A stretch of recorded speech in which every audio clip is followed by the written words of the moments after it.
I made this puzzling card in 2021, so I'm trying to recall all the details and steps I went through to make it. Luckily, it's all recorded, so I can share the process with you for inspiration on a project you might want to make. So, let's make a puzzling birthday card. Hopefully we can figure it out.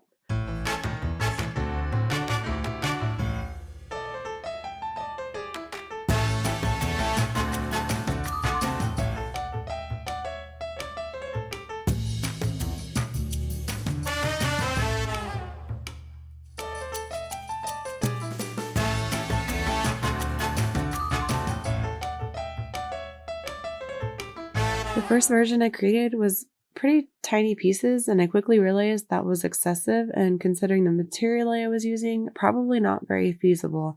I really just glued a piece of printer paper onto a cereal box.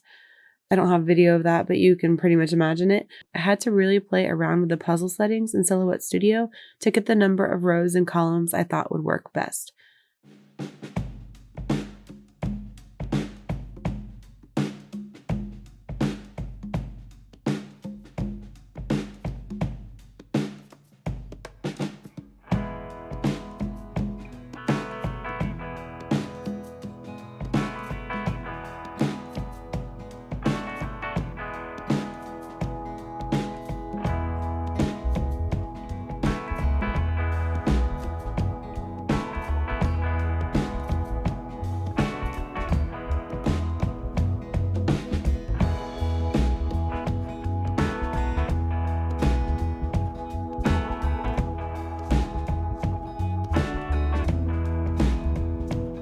After I cut it out, Silhouette did a pretty good job of cutting all the pieces except for the outer edge of one row, but that was an easy fix with some scissors.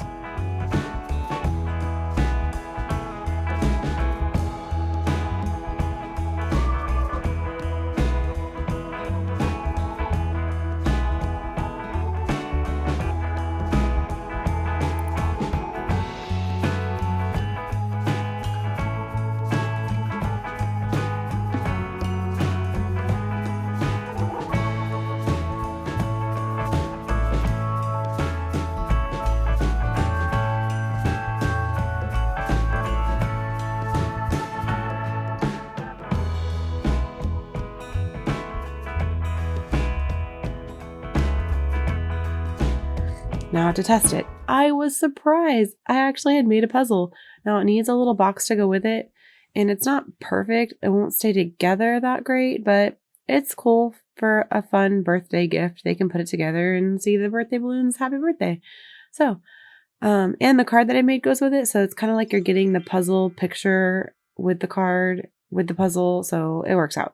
Anyways, I whipped up my We Are Memory Keepers box and envelope maker, and I cut down my paper to size to make a little box to go with it.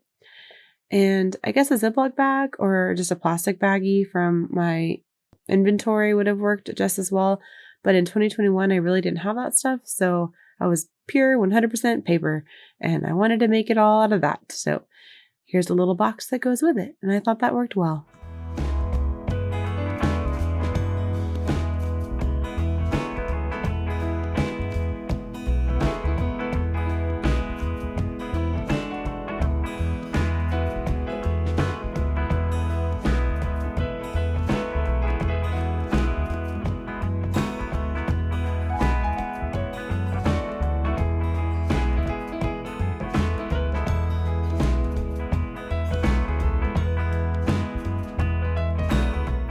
You already saw a peek at the card. Here's how I made it.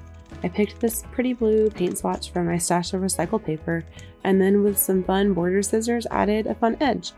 I added some more scrap paper to layer onto it, adding some dimension and fun color combos.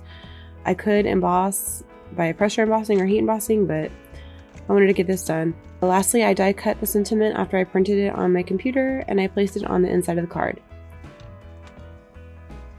I'm actually wrapping up the last few lessons of my online card making course, so if you want to learn more about handmade greeting cards, like and subscribe so you'll be notified when that goes live. I hope this video was inspiring to you to go make something unique for someone's birthday coming up. Thanks so much for watching, and go be creative!